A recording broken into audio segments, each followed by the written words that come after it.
우리 시간 말씀 듣는 시간인데요. 오늘 참으로 또 귀한 또 우리 목사님을 또 모시겠습니다. 우리 인도 선교사님으로 또 오랫동안 또 선교사 또 활동하셨고요. 그리고 미국 또 침례교단 또 우리 총무님으로 또 계셨고, 또 서울 또 희망의 교회 우리 담임 목사님으로 계시는 우리 박성철 목사님 나오셔서 우리 말씀 전하실 때 많은 은혜가 있기를 바라겠습니다. 우리 나오실 때 우리 할렐루야로 우리 함께 인사하겠습니다. 할렐루야. 할렐루야. 광장 집회에 나오신 여러분들을 주님의 이름으로 환영하고 축복합니다. 바람 불고 이렇게 눈이 올 것 같은 날씨이지만 우리가 마음이 하나가 되고 하나님 앞에 은혜를 사모하면 오늘 하나님께서 우리에게 큰 은혜 부어주실 줄로 믿습니다. 저는 이제 외국 생활을 한 30년 이렇게 하는 동안 정말 애국자가 됐습니다. 한국에 있을 때는 철이 없어서 데모도 많이 하고 선생님들, 저를 가르쳐 주시는 은사 목사님들 굉장히 속 많이 상하게 했는데, 외국에서 오래 살고 이제 한 65년 인생을 살아보니 나라를 사랑하게 되고, 이 나라가 정말 보수의 나라가 돼야 되고 말씀 중심의 나라가 돼야 되고 하나님이 기뻐하시는 나라가 돼야 되겠다 하는 그런 생각들을 많이 가지고 있습니다. 오늘 말씀을 전하기에 앞서서 너무나 중요한 얘기이기 때문에, 이 나라는 어떻게 세워진 나라예요? 어떻게 근대화가 된 나라예요? 선교사님들의 피값으로 세워진 나라고, 이 땅에 와서 복음으로 피를 흘리면서 정말 이 나라의 근대화를 이루었는데, 오늘 이 나라는 주사파와 종북 이런 쓰레기 같은 인간들에 의해서 정말 이 나라가 얼마나 후퇴되었고 얼마나 뒤로 갔는지 모릅니다. 목사라는 탈을 쓰고 비인격적이고 단상에서 정말 그렇게 험악한 욕을 하고 그런 정상적이지 못한 그런 사람들이 정상의 행세를 하는 그런 나라가 되었기 때문에, 오늘 이 나라를 정말 하나님께서 보시고 얼마나 지금 원통해 하실까라는 것을 생각해 보면, 오늘 이렇게 국가를 위한 광화문 광장 예배에 오셔서 사모하는 마음으로 간절히 기도하고 말씀 사모하는 여러분들에게 오늘 하나님께서 주의 종을 통해서 들려주시는 말씀이 정말 이 나라의 잘못된 모든 것들을 정상으로 돌려놓으며 하나님께서 이 나라와 이 민족을 다시 한번 새롭게 부흥시키시고 원상태로 돌려놓는 그런 놀라운 회복의 역사가 있어질 줄로 믿습니다. 오늘 그런 기대함을 가지고 사모하는 마음으로 이 시간 여러분들 광장에 오셨으니 한번 우리 주님 앞에 뜨겁게 주여 삼창하고 한번 기도한 다음에 말씀 듣도록 하겠습니다. 주여 삼창하겠습니다. 주여, 주여, 주여. 생명의 주인 되신 하나님 아버지 은혜를 감사합니다. 광화문 광장 집회 저희들 불러주시고 이 시간 하나님의 자녀들이 여기에 모였습니다. 나라 사랑하는 마음으로 이 나라의 회복을 위해서 모였습니다. 주님 함께해 주시옵소서. 주님 도와주시옵소서. 우리를 불쌍히 여겨주시고 긍휼히 여겨주시고 이 나라와 이 백성을 주님 긍휼히 여겨주시옵소서. 축복받은 하나님의 자녀들이 여기 모였습니다. 하나님, 저들의 모든 심령들을 주님께서 온전히 주장하여 주시옵소서. 연약한 자들이 있습니까? 질병에 어덕이는 자가 있습니까? 경제에 묶여있는 자들이 있습니까? 이 시간 하나님의 회복의 광선을 그들에게 비춰 주시옵소서. 우리 안에 하나님 치료의 광선을 강하게 비춰 주시옵소서. 모든 가정들이, 모든 개인들이 축복받을지어다. 영혼들아 하늘의 권세로 충만할지어다. 영혼들아 신령한 복으로 충만할지어다. 우리의 모든 사업장과 일터들이, 손으로 하는 모든 일들이 복이 있을지어다. 재정의 기름 부으심이 넘칠지어다. 모든 것들이 예수님의 이름으로 열릴지어다. 하나님, 오늘 이 광장 집회 위에 함께해 주시옵소서. 말씀을 전하는 자와 듣는 자가 주님 안에서 한 가지로 은혜받게 하여 주시고 하나님 나라가 더욱더 확장되어지는 역사가 있게 하여 주옵소서. 이 나라의 모든 불공정과 비정상적인 것들을 하나님 정상의 자리로 옮겨 주시옵소서. 저주가 물러가고 축복이 임할지어다. 질병은 예수님의 피권세로 치료되었음을 선언하노라. 하나님 함께해 주시옵소서. 예수님의 이름으로 기도하옵나이다. 아멘. 다같이 할렐루야. 여러분, 할렐루야가 무슨 뜻이죠? 하나님을 찬양합시다, 그런 뜻이잖아요. 그럼 우리 다같이 아멘 이렇게 화답하는 거예요. 할렐루야. 오늘 우리에게 주신 하나님의 말씀 고린도후서 12장 7절부터 10절까지의 말씀을 우리 같이 한 목소리로 천천히 읽어 내려가겠습니다. 12장 7절 고린도후서 시작. 여러 계시를 받은 것이 지극히 크므로 너무 자만하지 않게 하시려고 내 육체에 가시고 사탄의 사자를 주셨으니 이는 나를 쳐서 너무 자만하지 않게 하려 하심이라. 이것이 내게서 떠나가게 하기 위하여 내가 3번 주께 간구하였더니 나에게 이르시기를 내 은혜가 내게 족하도다. 이는 내 능력이 약한 데서 온전하여 짐이라 하신지라. 그러므로 도리어 크게 기뻐함으로 나의 여러 약한 것들에 대하여 자랑하리니 이는 그리스도의 능력이 내게 머물게 하려 함이라. 그러므로 내가 그리스도를 위하여 약한 것들과 능력과 궁핍과 박해와 권고를 기뻐하노니 이는 내가 약한 그때에 강함이라. 아멘. 네, 오늘 이 본문의 말씀을 중심으로 당신이 약할 때 이런 제목으로 함께 은혜 받겠습니다. 우리가 구하는 하나님의 뜻이 무엇인가? 여러분, 고난이나 어려움 때문에 망한 사람은 세상에 찾아보기가 힘듭니다. 대개 누가 망하는가 자세히 보면 형편이 좋은 사람, 잘 나가는 사람, 스펙이 있는 사람, 공부 많이 하고 돈 많이 벌고 출세한 사람들, 한때는 좋았지만 그런 사람들 대개 망하는 것, 잘못 길로 가는 것 우리 많이 보고 있습니다. 여러분들이 예수 믿고 하나님의 뜻을 구할 때 정말 조심해야 될 것이 뭐냐면 지나친 운명론에 빠지는 것을 조심하셔야 됩니다. 하나님의 뜻을 미래에 무슨 일이 있을까 거기에만 너무 초점을 맞추고 1년 후에 5년 후에 나의 생애에 우리의 가정에 우리 교회 위에 이 나라 민족 위에 무슨 일이 있을 것인지를 땅이 꺼져라 걱정하며 하나님 앞에 그것들만을 너무나 집중해서 기도하는 것, 지나친 운명론에 빠질 가능성이 많습니다. 하나님의 뜻은 미래에 무슨 일이 있을까 여기에 초점을 맞추는데 거기에 하나님의 뜻에 동기가 있는 것이 아니라 나의 뜻에 너무나 많은 초점이 맞춰져 있으면 우리는 너무나 우리의 믿음이 한쪽으로 이렇게 쏠려지는 경험을 하게 될 것입니다. 제가 젊은이들을 이렇게 지도해 보면 결혼을 앞두고 있는 젊은이들이 어디로 가야 하나, 무슨 직업을 택해야 하나, 편안하고 고생 안 하고 잘 살기 바라는 마음으로 하나님, 제가 뭘 해야 되겠습니까? 누구랑 결혼해야 되겠습니까? 어디로 가서 살아야 되겠습니까? 이런 간구를 하는 젊은이들을 많이 보게 되었습니다. 이런 형태의 모습으로 구하는 것이 타락하게 되면 그것이 점쟁이가 되고 그것이 무당이 되는 것입니다. 우리가 예수를 믿는다고 하는 것은 내가 하나님을 의지하고 또 하나님을 섬긴다는 것 때문에 내 생활이 좀 불편해지고 내가 핍박을 받고 내가 어려움을 당한다 할지라도 그것을 감수하겠다고 하는 그런 생각을 갖는 것이 정상적인 믿음입니다. 하나님이 너무너무 싫어하시는 것 중에 하나가 우리의 타락한 본성입니다. 여러분, 미래를 우리가 잘 알면 대단히 좋을 것 같지요. 내년 일을 지금 알면 얼마나 끔찍한 일인지 알 수가 없습니다. 만약 좋은 일이 있을 것이면 영적으로 엄청나게 타락할 거예요.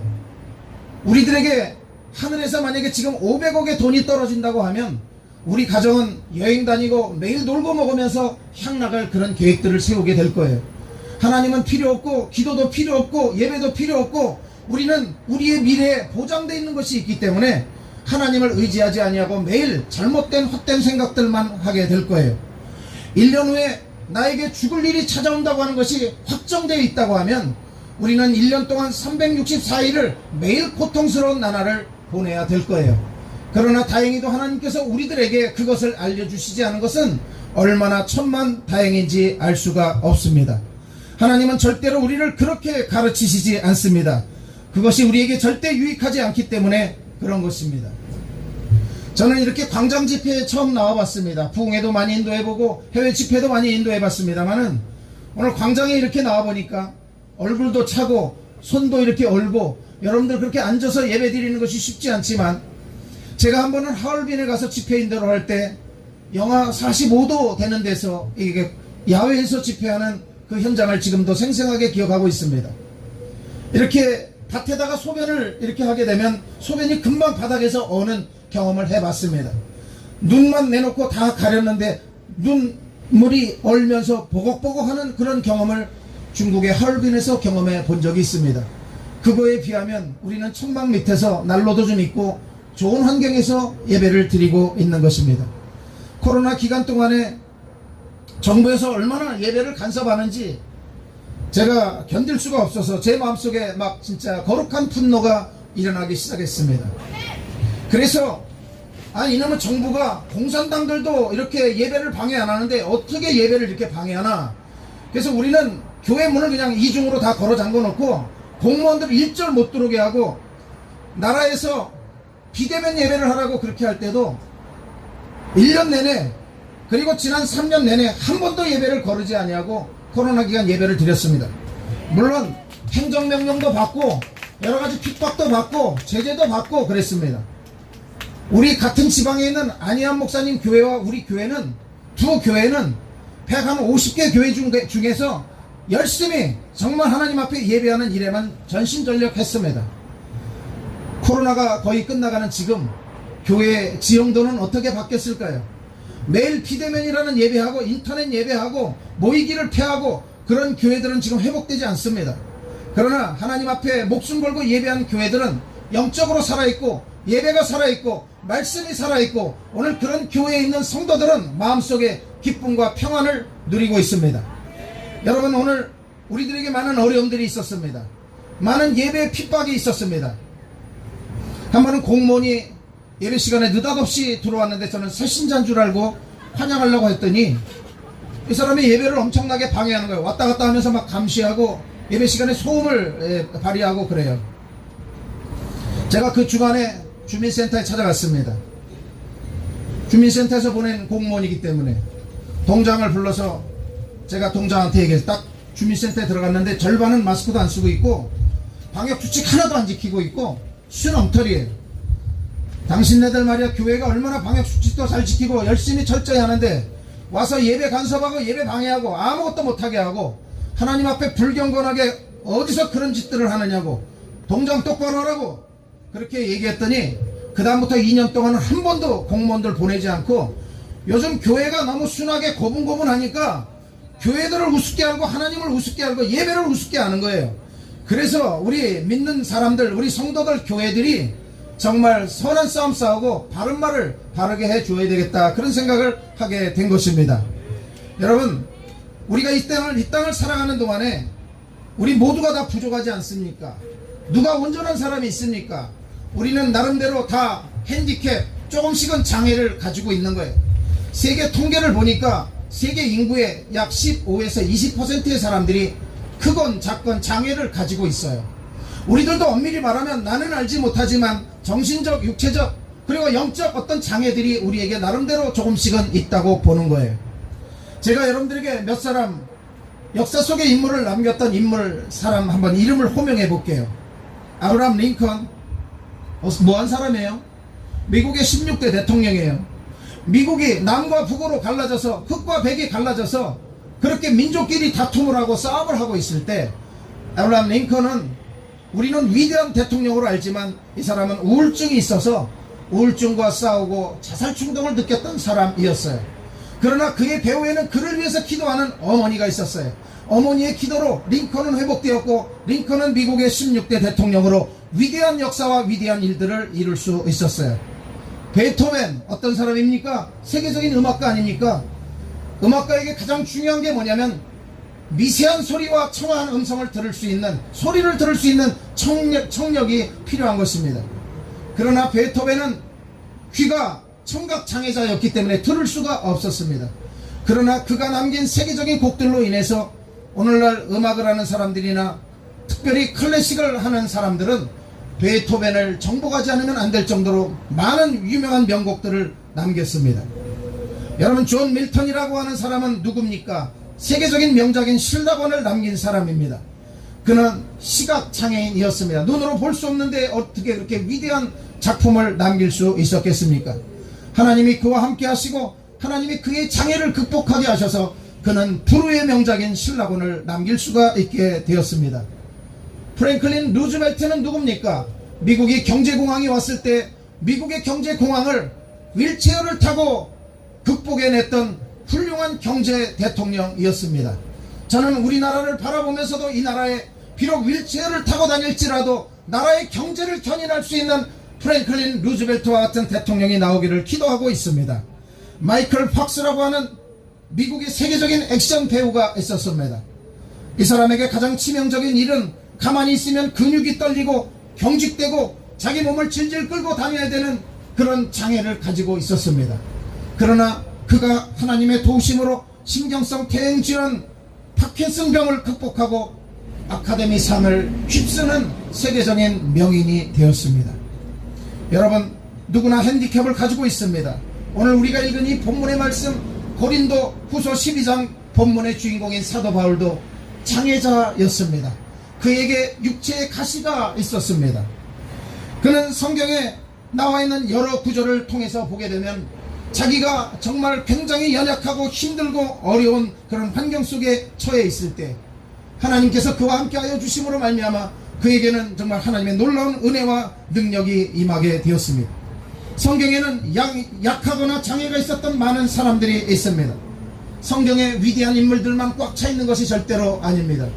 여러분, 오늘 이 자리를 통해서 우리들 마음속에 하나님께서 부어주시는 놀라운 은혜가 넘쳐나시기를 주님의 이름으로 간절히 축복합니다.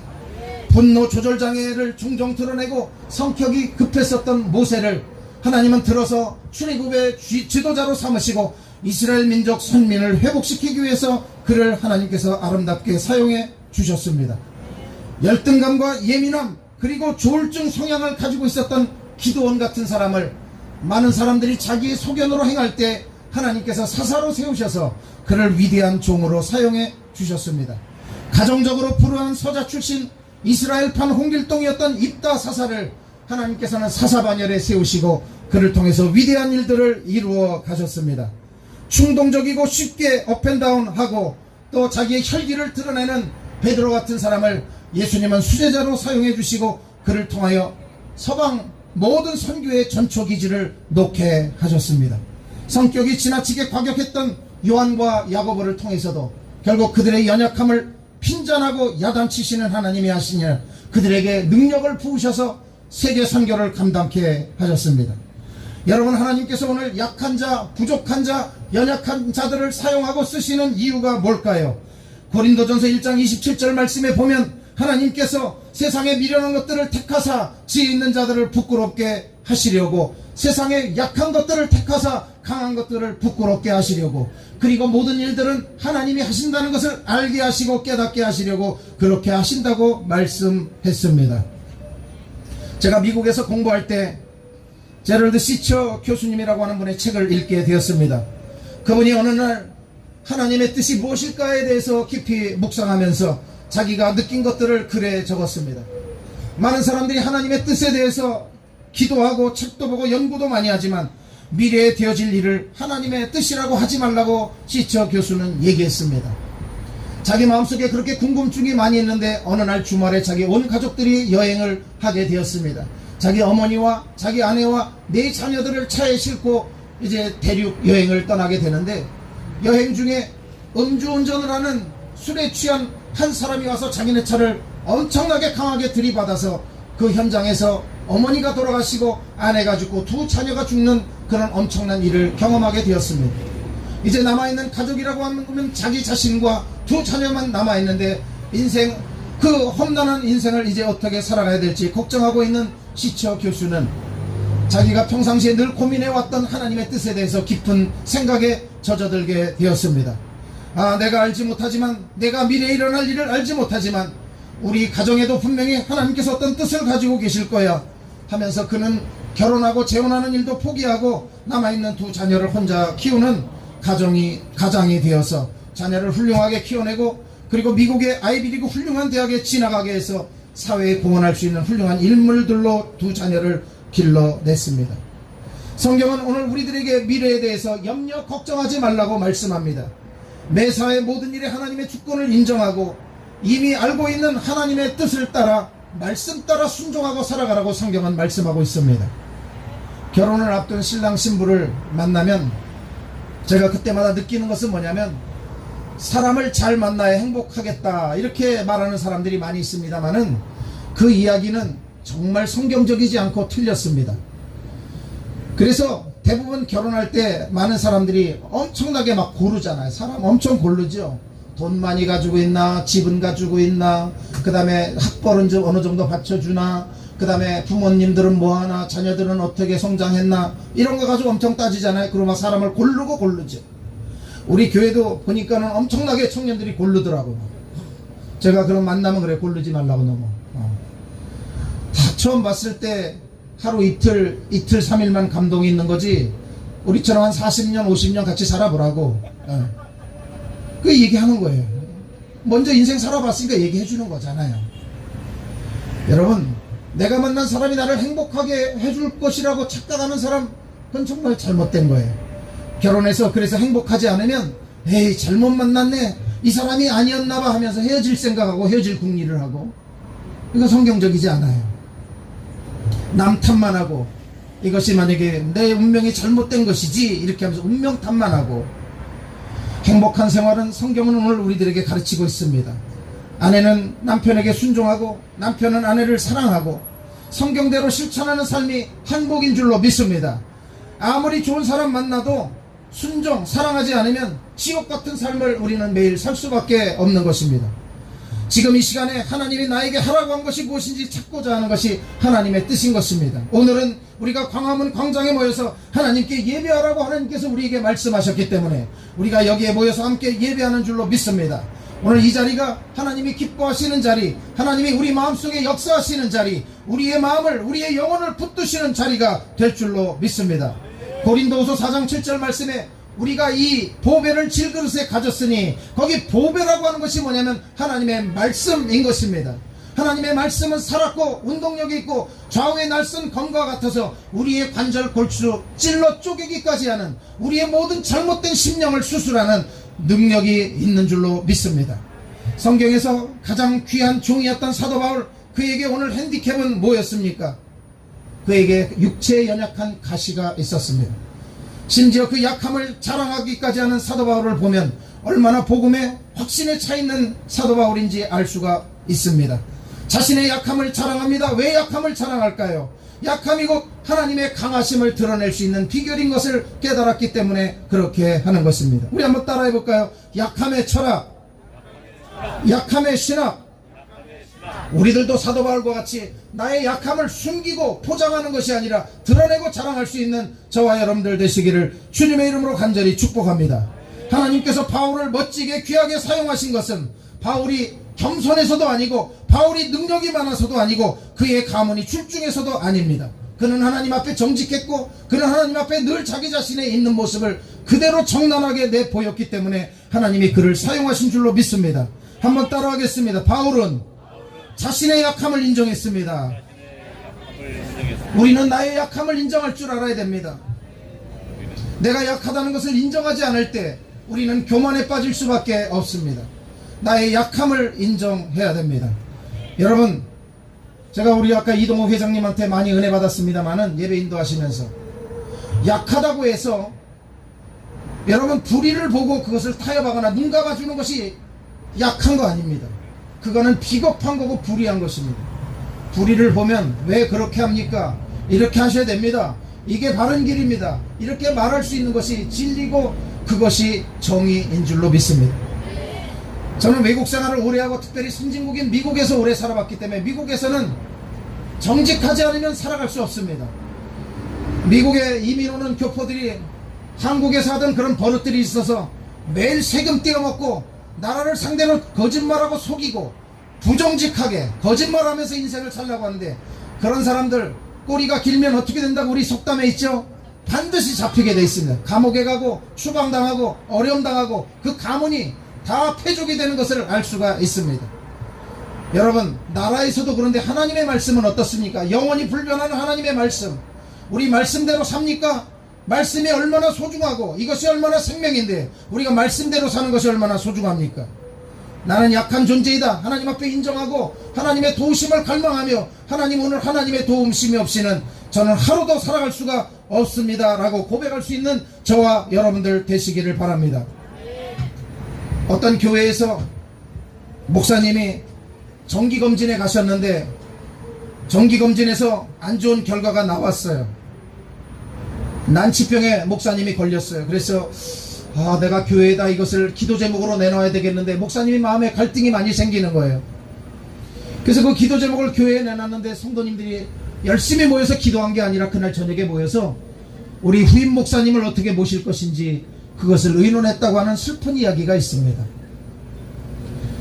여러분, 사도 바울이 자기 약함을 드러낸다는 것은 고린도 교회가 사도 바울의 사도권을 부정하고, 오늘날로 말하면 너 안수 제대로 받았어? 신학 공부 제대로 했어? 어디 출신이야? 학벌 내놔봐. 너 어디 교단 내놔봐. 소속. 이렇게 따지고 드는 교인들이 교회 안에 있었어요. 그런데 거기에 자기의 약함을 드러내는 것이 얼마나 큰 용기가 필요해요. 할 수 있었겠어요? 여러분 같으면 그거 쉬운 일이 아니에요. 그러나 자기의 약함을 드러냈어요. 교인들이 불이익을 줄 수도 있었어요. 위험 부담도 엄청나게 있었어요. 나약함, 책임감 없는 주의 종으로 낙인 찍힐 수도 있었어요. 그러나 정직하게 하나님 앞에서, 성도들 앞에서 진정한 용기를 내는 것이 중요하다는 것을 말씀을 통해서 깨닫고 난 바울은 오늘 교인들에게 정직하게 이야기하고, 세상 사람들에게 자기의 글을 수신하는 모든 수신자들에게 정직하게 이야기했어요. 우리 두 번째 바울은 한번 따라하겠습니다. 바울은 자신의 약함을 위해서 기도했습니다. 오늘 여기 8절 말씀에 보니까 사도 바울이 자신의 약함을 위해서 하나님 앞에 열심히 기도하고 있는 모습을 우리가 보고 있습니다. 이것이 내게서 떠나가게 하기 위해서 내가 3번 죽게 간구하였더니, 그냥 기도한 것이 아니라 간절히 기도했다, 이런 얘기예요. 요즘 말로 말하면 애간장이 높게 기도하고 창자가 끊어지듯이 기도하고 목청이 찢어지듯이 기도하는 그런 은혜를 하나님 앞에 그가 간절히 기도함으로 간구했다는 것입니다. 여러분, 우리가 자신의 약함을 인정하는 데서 끝나면 안 됩니다. 약함을 극복하기 위해서 부지런히 노력해야 되는 것입니다. 제가 인도 선교에서 선교를 하고 국내에 들어와서 건강검진을 받았는데 제 몸 안에 수십 개의 물혹이 있고 돌이 있는 거예요. 돌이 꽉 찬 거예요. 선생님에게 물어봤어. 선생님 왜 그래요? 아마도 그 후진국에 계실 때 물이 안 좋아서 그 물에서 몸에 많은 돌이 생긴 것 같습니다. 그래서 쓸개도 잘라내고 몸에 있는 여러 가지 돌들을 제거하는 그런 엄청난 수술들을 받고 사경을 헤매고 있을 때 하나님께서 병상에 있는 저에게 음성을 들려주셨습니다.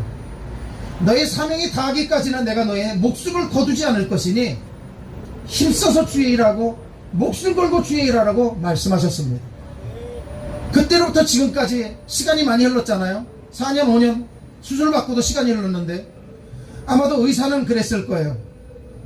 주일날 교회 설교해야 되기 때문에 속에 내장이 터져가지고 병원에서 수술받고 닌겔 꽂고 주사 이렇게 들고 있는데, 그런 상태로 교회 주일날 설교하러 왔다가 또 병원에 가고 이렇게 하는 정신병자 같은 저의 모습을 보면서 저 사람 도른 거 아니야? 저 사람 교회 정상적인 목사 맞아? 그 교회는 비정상적인 성도들만 있는 거 아니야? 아마 그렇게 오해했을 수도 있을 거예요.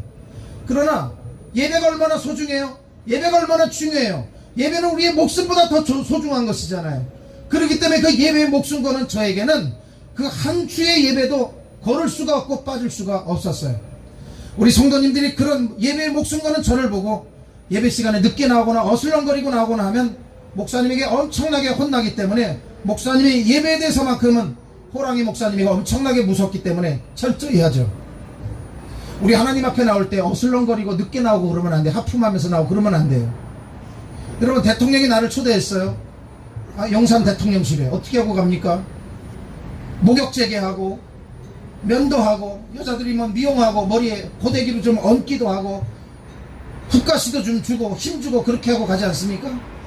옷도 평상시에 아끼는 거 가장 좋은 거 때때 옷 입고 그렇게 가지 않겠습니까? 우리 하나님은 어떤 하나님이십니까? 대통령을 이 땅에 보내신 하나님, 우리들을 보내신 하나님, 우리 모든 나라를 허락하신 온 천지만물 우주를 창조하신 하나님 아니십니까? 그 하나님을 뵈러, 그 하나님을 예배하러 가는 예배 현장에 우리는 어떤 모습으로 갑니까?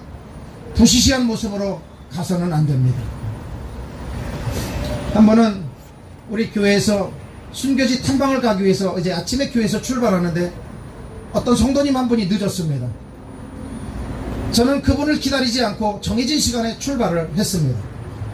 왜냐하면 100마디 말보다는 한 번의 실천이 중요한 것이에요. 우리 목사님은 10시에 출발한다면 정각 10시 철저하게 지키시는 분. 여러분, 거기 있는 20명의 사람이 5분씩 기다리면 얼마예요? 100분이에요. 100분의 시간을, 아까운 시간을 왜 낭비해야 됩니까? 우리가 그렇게 하면 안 되겠죠. 우리가 하나님 앞에 오늘 자신의 약함을 위해서 기도할 자세도 필요하지만 부지런히 노력해야 되는 거예요. 약함을 극복하기 위해서. 제가 선교지에서 돌아와서 돌이 많다 그랬잖아요. 어떻게 극복했겠어요? 첫째는 하나님 앞에 기도했어요. 기도하고 매일 골방에 들어앉아 있는 것이 아니라 동네 길을 걷기 시작했어요. 맨 처음에는 10분, 20분 걸었어요. 나중에는 1시간씩 걸었어요. 그 다음에 강변에 가서 자전거도 탔어요. 그 다음에 막 테니스장에서 테니스도 쳤어요. 열심히 못하니까 레슨도 받았어요. 실력을 월등하게 막 향상시켰어요. 성경에 뭐라고 돼 있어요? 우리는 모든 걸 할 수 있다고 그랬어요? 없다고 그랬어요? 우리는 빈곤에 처하고 풍부에 처하는 비결도 배우고 내게 능력 주시는 자 안에서 모든 걸 할 수 있다고 성경은 말하고 있잖아요. 왜 하나님의 말씀을 액면 그대로 믿지 않아요? 하나님의 말씀을 왜 액면 그대로 받아들이지 않아요? 그래서 저는 기도했어요. 기도한 후에 어떻게 내 몸을 강화할 것인지 열심히 노력했어요. 여러분 42.19km 마라톤이 얼마나 힘들어요. 마라톤도 훈련받았어요. 그래서 42.19km도 여러 번 완주했어요. 막 4시간을 주파했어요. 여러분 제가 65세쯤 돼 보입니까? 얼마나 청년 같습니까? 얼마나 소리가 우렁찹니까? 얼마나 지금도 팽팽합니까? 얼굴에 보톡스 맞은 거 없습니다. 제가 얼굴에 피부 미용 받은 거 없습니다. 하나님이 저의 피부 미용을 해주시고 하나님이 저의 내장도 다 고쳐주시고 하나님이 저의 육신도 더욱더 건강하게 해주셨습니다. 우리 여기 이동욱 회장님 의사협회 회장하시고 이러는데 의사들이 저를 이렇게 저렇게 인도에 있을 때도 그래요. 제가 죽을 병에 걸렸어요. 풍토병에. 인도 의사들이 하는 얘기가 있어요. 외국에서 와서 풍토병 걸리면 풍토병이 증세가 어떤 거냐면 혈변 쫙쫙 매일 혈변이 쏟아지는 거예요. 혈변을 열을 하면 다 죽어. 8일 만에 죽는 사람도 있고 9일 만에 10일 만에 죽는데 10일 안엔 다 죽어. 제가 8일째 혈변을 하고 있어요. 열이 40도예요. 기도했어요. 하나님 앞에 사경을 헤매고 있는데 하나님 앞에 기도. 하나님 히스기야의 기도를 드렸어요. 하나님의 세미한 음성이 들렸어요. 너의 사명 아직 끝나지 않았어. 조국의 근대화, 조국의 복음화, 조국의 정상화. 너 선교지에서 끝나는 것이 아니라 조국 대한민국 어떻게 할 거야? 하나님 음성 들려줬어요. 열심히 건강을 회복해서 다시 우리 조국을 위해서 뭔가 조금이라도 기여하는 주의 종이 되어야 되겠다. 제 마음속에 그런 꿈을 갖고 하나님 앞에 간절히 기도했어요. 의사가 8일째 되는 날 대학병원 의사가 저에게 왔어요. 인도 사람이에요. 힌두교 사람이에요. 죽음을 준비하라고. 너 이틀 후면 이제 너 죽게 될 건데 준비하라고. 옆에 있는 제 아내가 저를 한국에 데려가려고 하는데 의사가 겁박을 하는 거예요. 외국인들은 약을 써도 여기 와서 병 걸렸으면 여기 약을 써야지 넌 한국에 가는 날 즉시로 죽게 될 거야. 못 가게 하고 열심히 기도했어요. 대학병원 그 시멘트 바닥에 딱딱하고 차가운 바닥에 무릎 꿇고 기도했어요. 하나님 저에게 한 번 더 기회를 주세요. 제가 그때 퇴원해서 1년 후에 다시 한번 거기에 가서 열심히 그 의사를 제가 전도했어요. 너는 나를 죽는다고 했지만 네가 뭔데 감히 나를 죽내 사내 만해를 네가 결정해. 내 생명의 주인은 누구예요? 하나님 아버지시잖아요. 한번 따라하겠습니다. 나의 생명의 주인은 전능하신 하나님이시다. 믿습니까? 예, 여러분 그 믿음 가지고 사시길 바랍니다. 하나님이 저를 대학병원 의사가 유명한 의사가 저명한 의사가 너 이틀밖에 안 남았다고 죽는다고 하는데 하나님이 저를 건지셨어요. 저를 살리셨어요. 물론 그 말라리아나 풍토병의 후유증이 지금도 조금은 있긴 하지만 그게 제가 기도해요. 그러면 하나님께서 사도 바울에게 육체에 가시가 있는 것처럼 내 은혜가 내게 족하도다 하나님의 그런 음성이 저에게 들려오는 것 같습니다. 여러분 여러분의 약함이 무엇입니까? 기도를 통해서 치유받는 역사가 있으시기를 바랍니다. 변화되는 역사가 있으시기를 바랍니다. 어떤 약함도 기도하면서 내 것이 더욱더 강건해지고 내면이 강해지고 그리고 나의 노력을 통해서도 후천적인 노력을 통해서도 하나님의 의의 병기로 우뚝 설 수 있는 저와 여러분들 되시기를 주님의 이름으로 간절히 축복합니다. 여러분 자신의 약함을 여러분들은 지금 고백하고 계십니까? 여러분 얼마나 내 잘난 멋에 내 건강한 멋에 내 으뜸 내놓고 자랑할 만한 그런 모습 때문에 살아가고 있습니까? 여러분의 자랑은 지금 무엇입니까?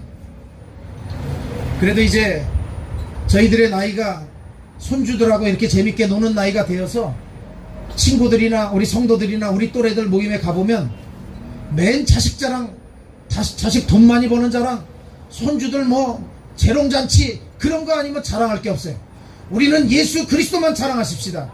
우리가 좀 자랑할 거는 예수님의 자랑이 돼야 되지 무슨 사람이 자랑이 되고 뭐 세상의 것들이 자랑이 되고 그런 건 다 본질이 아니에요. 그런 다 잘못된 거예요. 우리는 정말 우리 속에서 예수 그리스도가 나타나고 나로 인해서 그리스도가 증거되는 역사가 있기를 바랍니다. 여러분, 사도 바울이 감옥에 잠깐 갔어요. 사도 바울이 감옥에 간 거 잘된 일이에요, 잘못된 일이에요? 물어보면 다 잘못된 일이라고 말해요. 감옥을 안 좋게 보더라고요. 그 당시에 사도 바울이 감옥에 안 갔으면 사도 바울은 죽었어요. 하나님께서 잠시 너 감옥에 있는 게 좋아. 거기서 하나님이 말씀 주시고 하나님의 메시지 주시고 거기에서 자기가 받은 메시지를 가지고 전 세계 열방에 복음의 글로, 편지의 글로 보낸 거 아닙니까? 사도 바울이 감옥에 있을 때 뭐라고 그랬어요? 편지를 보내서 내가 너희들에게 말하노니 기뻐하라, 다시 말하노니 기뻐하라. 야, 깜빵에서 뭘 기뻐하냐고 도대체. 우리가 이해가 잘 되지 않지요? 그러나 감옥에서 기뻐하라고 말했어요. 그러면서 하는 말이, 사도 바울이 뭐라고 얘기하고 있어요? 나로 인해서, 나는 감옥에 있지만 나로 인해서 드러나는 건 뭐예요? 예수 그리스도니까. 나로 인해서 광고되는 건 뭐예요? 예수 그리스도니까. 어떻게 되든지 상관없다. 예수님만 증거되면, 예수님만 나타나면, 예수님만 드러나면 나는 좋다. 나는 매맞아도 좋다. 나는 감옥에서 죽어도 좋다. 그런 일사각오의 마음으로 사도 바울은 감옥에 있었던 것입니다. 마지막 세 번째로 한번 따라하겠습니다. 바울은 자신의 약함을 자랑하는 단계까지 갔습니다. 여러분, 자기의 약함을, 약점을 자랑하는 거 쉽지 않습니다. 제가 초등학교, 중학교 친구들 가끔 모임에 가보면 제가 그 친구의 약점을 다 알고 있는데 마치 지금은 그 약점이 없는 것처럼 엄청나게 포장하고 체면을 앞에서 목에 힘주고 그러는데 제가 다 알고 있잖아요. 하나님 아버지가, 전능하신 하나님 아버지가 우리를 이 땅에 보내시고 창조하신 분 아니십니까? 우리의 생각을 아시고 우리의 모든 것들을 아시는 하나님 아버지, 그분께서 우리의 모든 것을, 상황과 형편을 다 알고 계시지 않습니까? 그런데 그분이 다 아시는데 우리가 그분 앞에 우리를 포장할 필요는 없습니다. 하나님, 저는 이런 부분이 연약합니다. 저는 이런 부분이 약합니다. 우리는 그런 것들을 하나님 앞에 내어놓고 내 이웃들에게도 자랑할 수 있는 단계까지 나갈 수 있는 저와 여러분들 되시기를 바랍니다. 바울이 자신의 약함을 자랑할 수 있게 한 두 가지의 깨달음은 뭐냐면, 첫째는 약함이 자만을 방지한다는 것을 알게 되었어요.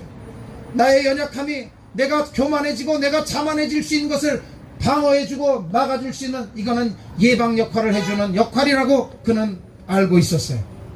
그래서 바울은 자신의 약함 때문에 자신이 세상으로 나가지 아니하고 곁길로 나가지 아니하고 지나치지도 않고 균형을 잡을 수 있었다고 고백하고 있는 것입니다. 바울은 배경도 좋고 가문도 좋고 교육도 많이 받았어요. 가말리엘 문화에서 공부했으니까 오늘날로 말하면 하버드 대학 출신이고 로마 시민권을 가졌고 사람의 생명을 죽일 수도 살릴 수도 있는 그런 막강한 권한도 가지고 있었어요. 얼마든지 목에 힘줄 수 있었어요. 그는 얼마든지 정말 자기의 권세를 나타낼 수도 있었어요. 그러나 그의 약함은 그가 자만하지 않게 하고 그의 몸에서 예수님만 자랑하고 예수님만 드러내게 하는 그런 역사를 가지게 했어요. 예수님을 얼마나 담에색도상에서 드라마틱하게 만났어요. 그렇게 예수 믿는 사람 핍박하고 예수 믿는 사람 잡아 죽이고, 오늘날로 말하면 예배를 핍박하고, 문 아무개처럼 예배를 얼마나 핍박하고, 천국도 엿보았습니다. 3층천의 경험을 한 후에 그에게는 영적으로도 더 깊은 세계를 하나님은 경험하게 하셨습니다. 얼마든지 교만해질 수 있었고 얼마든지 이단 교주와 같이 교만해질 수 있는 사도 바울이었는데, 그 신령한 은사를 통해서 하나님께서는 그에게 더욱더 성숙의 단계, 자기의 약함을 자랑할 수 있는 단계까지 나아가게 하셨습니다. 아하, 나에게 주신 이 연약함은 나의 교만을 방지하는 하나님의 교만 방지 장치구나, 제어 장치구나, 이런 것들을 그는 깨닫게 되었어요. 하나님이 포기하신 자들은 어떤 사람들입니까? 자신의 연약함을 포장하고 교만을 떠는 사람들을 하나님이 포기하신 자라고 우리는 말할 수 있습니다.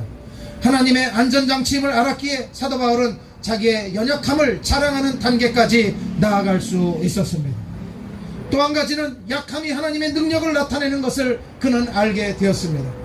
내가 연약할 때 하나님은 나를 버려두지 아니하시고 내게 다가오셔서 내게 나의 작은 신음에도 응답하시는 하나님인 것을 알게 되었습니다. 바울은 구체적으로 체험한 자였습니다. 바울이 3차에 걸친 전도 여행을 통해서 많은 복음을 아시아에 전했습니다. 그는 굉장히 공부도 많이 하고 박식한 그였기 때문에 특별히 2차 전도 여행 때 아테네를 들리게 되었는데, 거기에는 헬라 철학에 능통한 스토아 학파와 에피쿠로스 학파의 많은 학자들이 있었고, 사도 바울도 나름대로는 공부를 많이 했기 때문에 거기에서 그들과 논쟁을 하면서 그들을 자기가 알고 있는 지식으로 묵사발을 만들어 버렸습니다. 그리고 거기에서 자기가 정말 나는 정말 대단한 사람이라고 하는 것을 자기의 학벌도 자기의 학문도 거기에서 다 피력을 하게 되었습니다. 그러나 우리가 성경을 통해서 알듯이 사도 바울이 그의 사역 가운데 가장 실패한 것이 어디냐면 아덴을 방문했을 때 아덴 사역은 실패한 사역이었습니다. 그러나 사도 바울의 사역 가운데 가장 험난하고 가장 연약하고 가장 열악한 환경 속에서 그가 사역했던 고린도 지역을 사역했을 때, 고린도를 방문했을 때 고린도에 있는 많은 교인들이 자기의 사도권을 부정하고 자기의 목회와 영적인 것에 도전하는 그런 어려운 건데 갈 때 사도 바울은 그 마음속에 굉장히 두려움이 있었습니다. 그 마음속에 떨고 있었습니다. 고린도라는 음란한 도시가 버겁게 느껴질 수도 있었습니다. 그곳에 갈 때 건강 상태가 별로였습니다. 동역자도 없었고 경제적인 모든 재정 지원도 다 끊겨져 있는 상태였습니다. 전 선교지였던 아테네에서의 그 선교의 실패도 자기 마음속에 우울한 마음으로 계속 짓누르고 있었습니다. 그런데 놀랍게도 고린도는 바울이 가장 많은 열매를 거둔 그런 지역 중에 하나입니다. 그것은 그 비결은 너무 두렵고 떨리는 마음이 있었기 때문에 그리스도의 십자가만 철저하게 의지했고 예수님의 십자가만 붙들고 있었습니다. 고린도전서 2장 2절 말씀에 그는 나는 예수님의 십자가만 자랑하고 십자가만 붙들겠다고 고백하고 있습니다. 고린도에서 바울은 너무 약했기에 하나님을 철저하게 의지할 수밖에 없었습니다. 그 결과로 하나님의 큰 능력을 그는 덧입게 되었습니다. 약함이 하나님의 강함을 끌어오는 통로가 되는 것을 그는 경험하게 되었습니다. 사랑하는 성도 여러분, 오늘 광화문 광장에서 우리의 예배는 연약한 우리의 모습을 하나님 앞에 정난하게 그대로 드러내놓고, 연약한 우리의 모습이지만 우리는 결코 연약하지 않습니다. 내 안에 계시는 주님은 강하고 그 주님은 오늘도 이 나라의 모든 역사와 정치, 경제, 사회, 문화 모든 것들을 이끌고 가시는 주님이신 줄로 믿습니다. 그 하나님 앞에 우리의 나라의 연약함과 이 나라의 불합리한 모든 것들을 이 시간 올려드리면서 함께 예배하고 기도하는 우리들입니다.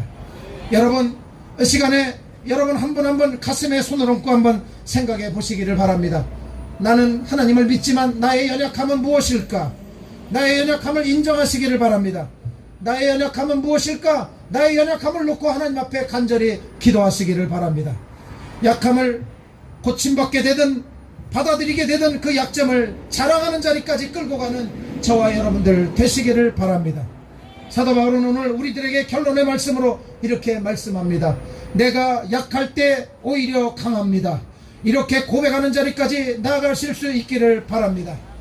우리 조국 대한민국은 어느 세계 경제 7강에 드는 엄청난 나라가 되었습니다. 저도 세계 수십 개국의 나라를 가서 복음을 전해보면 그 나라마다 특징이 있습니다만은 우리 대한민국이 얼마나 잘 살고 행복하고 좋은 나라인지 알 수가 없습니다. 이 나라가 좀 더 정치만 잘하고 모든 사람들이 정신을 차려 근신하여 깨어 기도하고 하나님 아버지 제일주의로 나가고 황금만능주의가 아닌 신앙만능주의로 살아가는 나라가 된다면 이 나라를 세계 으뜸가는 나라로 사용해 주실 줄로 믿습니다. 미국에 있는 세계 경제를 지표를 통계를 내는 그런 기관에서 앞으로 세계를 지배할 세 개 나라를 꼽았습니다. 대한민국, 이스라엘, 터키, 이 나라를 세계 3강으로 꼽았습니다. 미국이 아닙니다. 러시아가 아닙니다. 영국이 아닙니다. 프랑스, 일본이 아닙니다. 앞으로 21세기 세계를 선도할 수 있는 위대한 나라 중에 우리 조국 대한민국이 3강에 들어가 있다는 사실을 기억하시기를 바랍니다. 우리가 그러기 때문에 이 나라와 이 민족이 어떤 길로 가야 되고 어떤 방향으로 가야 되는 것은 너무나도 소중한 것입니다. 오늘 광화문 광장 집회에서 하나님, 이 나라와 이 민족을 주님께서 견인하여 주시고 이 나라에 나아갈 길을 주님께서 인도해 주십시오. 주여, 이 나라를 회복시켜 주십시오. 이 나라의 모든 위정자들을 바른 길로 주님께서 이끌어 주십시오. 이렇게 간절히 기도하게 될 때 우리 조국의 연약함이 하나님께서 더욱더 강함으로 이끌어 주시고, 우리 조국의 부족함이 하나님의 완전하심으로 이끌어 주시며, 이 나라와 이 민족이 세계를 선도하는 복음의 나라, 하나님이 기뻐하시는 축복된 나라가 될 줄로 믿습니다. 그 일에 아름답게 끝까지 쓰임받는 우리 광화문 광장의 믿음의 동지들이 되시기를 주님의 이름으로 간절히 축복합니다. 기도하겠습니다. 하나님 아버지, 감사합니다. 광화문 광장이 쌀쌀한 가운데 있지만 우리들은 춥지 않습니다. 오늘 주께서 이 자리에 함께 동행해 주시고, 성령님 이 자리에 함께 동행해 주셔서 목청이 터져라 외쳤습니다. 하나님, 이 광장에 울려 퍼진 이 복음의 메아리가 하나님 우리 심령들 속에 정말 깊게 뿌리를 내려서 이 나라와 이 민족을 위해서 목숨 걸고 예배하는 일에 우리가 정말 우리 모든 헌신을 하나님 앞에 올려드릴 수 있는 우리 광화문 광장의 모든 믿음의 동지들 되게 하여 주시옵소서. 우리 이동욱 회장님을 축복해 주시옵시고, 모든 협력하는 협력자들에게 아버지 하나님이 하나님을 높이고 그들이 끝까지 믿음으로 승리하는 승리를 경험하고 맛보게 도와 주시옵소서. 예수님의 이름으로 간절히 기도하옵나이다. 아멘.